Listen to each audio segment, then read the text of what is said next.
ইসলামের নীতিমালা হতো উদখুলু ফিস-সিলমি কাফা, আমরা আপনাকে সে আহ্বান জানাবো যে আহ্বান আল্লাহ তাআলা জানিয়েছেন। এখন আপনি যদি আল্লাহর গোলামি না করি, আল্লাহর কি কোনো ক্ষতি হয়ে যাবে? বলতে পারেন যে ভাই আল্লাহর তো ক্ষতি হয়ে যাবে, আমি বললাম না, আমি যদি আল্লাহর গোলামি না করি, আমি যদি নেক আমল না করি, ক্ষতিটা আমার হয়। সূরা আর রহমানের মধ্যে আল্লাহ তাআলা বলছেন, ইয়া মা'শাল জিন্নি ওয়াল ইনস ইন ইসতাতাতুম আন তানফুযু মিন আখতারিস সামাওয়াতি ওয়াল আরদ তানফুযু লা তানফুযুনা ইল্লা বিসুলতান, যে এবং মানুষ এবং জিন তোমাকে আমি সৃষ্টি করেছি আমার গোলামি করার জন্য, নেক আমল করার জন্য, ভালো কাজ করার জন্য।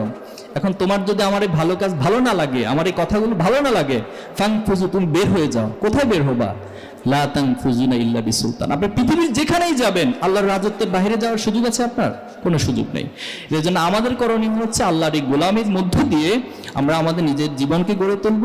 ইসলামের ছাত্র শিবির আপনাকে শুধুমাত্র দুনিয়াতে সফল হতে বলবে না, বরং বিয়ন্ড দুনিয়ার সফলতা আপনাকে আখিরাতেও সফল হবেন এবং আল্লাহর কাছে একজন প্রিয় বান্দা হিসেবে, প্রিয় গোলাম হিসেবে কাল কিয়ামতের মাঠে উপস্থিত হবেন। এজন্য আমাদের দোয়া হবে, রব্বানা আতিনা ফিদ দুনিয়া হাসানাতাও ওয়া ফিল আখিরাতি হাসানাতাও ওয়া কিনা আযাবান নার। আমরা যতদিন দুনিয়া বেঁচে থাকবো, দুনিয়াতে ন্যায় প্রতিষ্ঠার পক্ষে থাকবো, অন্যায়ের বিপক্ষে থাকবো, জুলুমের বিপক্ষে থাকবো, মাজলুমের পক্ষে থাকবো।